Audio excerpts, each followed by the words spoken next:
আমাদের মাকে আমরা বলতাম তুমি, আর বাবাকে বলতাম আপনি।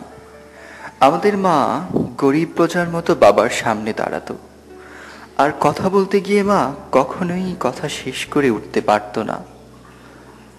আমাদের মাকে বাবার সামনে খড়কুটোর মতো এমন তুচ্ছ দেখাতো যে মাকে আপনি বলার কথা আমাদের কোনো দিনেই মনে হয়নি। আমাদের মা ছিল আমাদের শ্রেণীর, আমাদেরই বর্ণের, আমাদেরই গোত্রের। আর বাবা ছিলেন অনেকটা সিংহের মতো। তার গর্জনে আমরা কাঁপতে থাকতাম। তার ছায়া দেখলেই মুরগির বাচ্চার মতো আমরা মায়ের ডানার নিচে লুকিয়ে পড়তাম। ছায়া সরে গেলে আবার বের হয়ে আকাশ দেখতাম। আমাদের মা ছিল অশ্রুবিন্দু, দিন রাত টলমল করত। আমাদের মা ছিল বনফুলের পাপড়ি, সারা দিন ঝরে ঝরে পড়ত। আমাদের মা ছিল ধান ক্ষেত, সোনা হয়ে দিকে দিকে বিছিয়ে থাকত। আমাদের মা ছিল দুধ ভাত, তিনবেলা আমাদের পাতে ঘন হয়ে থাকত।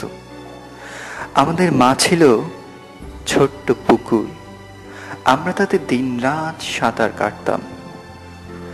আমাদের মায়ের কোনো ব্যক্তিগত জীবন ছিল কিনা আমরা জানি না।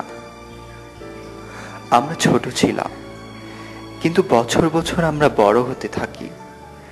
আমাদের মা বড় ছিল, কিন্তু বছর বছর মা ছোট হতে থাকে।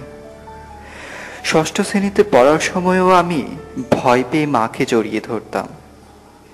সপ্তম শ্রেণীতে ওঠার পর একদিন ভয় পেয়ে মা আমাকে জড়িয়ে ধরে।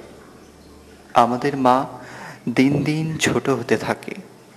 আমাদের মা দিন দিন ভয় পেতে থাকে। আমাদের মা আর বনফুলের পাপড়ি নয়, সারা দিন ঝরে ঝরে পড়ে না। আমাদের মা আর ধান ক্ষেত নয়, সোনা হয়ে পিছিয়ে থাকে না। আমাদের মা আর দুধ ভাত নয়, আমরা আর দুধ ভাত পছন্দ করি না। আমাদের মা আর ছোট্ট পুকুর নয়, পুকুরে সাঁতার কাটতে আমরা কবেই ভুলে গেছি। কিন্তু আমাদের মা আজও অশ্রুবিন্দু। গ্রাম থেকে নগর পর্যন্ত আমাদের মা আজও টলমল করে।